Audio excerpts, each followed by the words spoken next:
If we don't have free speech, then we just don't have a free country. It's as simple as that. If this most fundamental right is allowed to perish, then the rest of our rights and liberties will topple, just like dominoes, one by one. They'll go down. That's why today I'm announcing my plan to shatter the left-wing censorship regime and to reclaim the right to free speech for all Americans. And reclaim is a very important word in this case because they've taken it away. In recent weeks, bombshell reports have confirmed that a sinister group of deep state bureaucrats, Silicon Valley tyrants, left-wing activists, and depraved corporate news media have been conspiring to manipulate and silence the American people. They have collaborated to suppress vital information on everything from elections to public health. The censorship cartel must be dismantled and destroyed, and it must happen immediately. And here's my plan. First, within hours of my inauguration, I will sign an executive order banning any federal department or agency from colluding with any organization, business, or person to censor, limit, categorize, or impede the lawful speech of American citizens. I will then ban federal money from being used to label domestic speech as mis- or disinformation.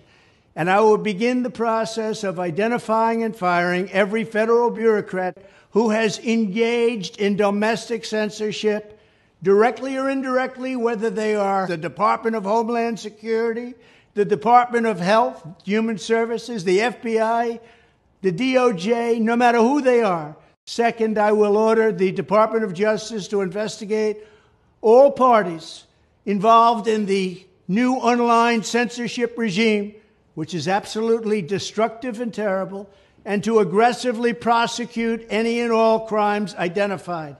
These include possible violations of federal civil rights law, campaign finance laws, federal election law, securities law, and antitrust laws, the Hatch Act, and a host of other potential criminal, civil, regulatory, and constitutional offenses.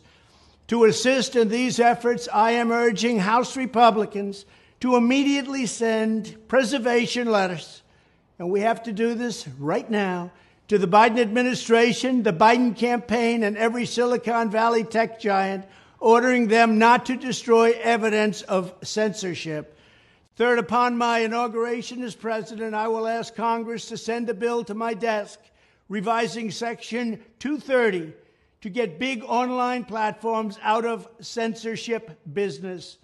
From now on, digital platforms should only qualify for immunity protection under Section 230 if they meet high standards of neutrality, transparency, fairness, and non-discrimination.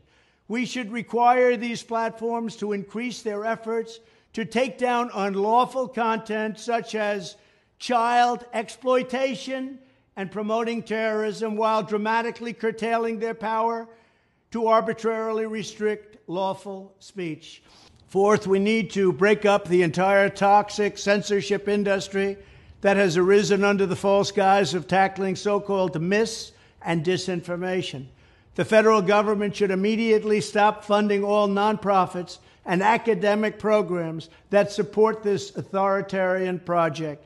If any U.S. university is discovered to have engaged in censorship activities or election interferences in the past, such as flagging social media content for removal of blacklisting, those universities should lose federal research dollars and federal student loan support for a period of 5 years and maybe more.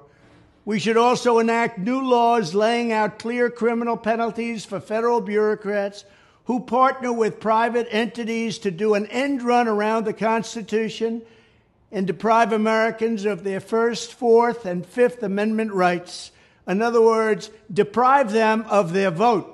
And once you lose those elections, and once you lose your borders like we have, you no longer have a country. Furthermore, to confront the problems of major platforms being infiltrated by legions of former deep staters and intelligence officials, there should be a 7-year calling-off period before any employee of the FBI, CIA, NSA, DNI, DHS, or DOD is allowed to take a job at a company possessing vast quantities of U.S. user data. Fifth, the time has finally come for Congress to pass a digital Bill of Rights.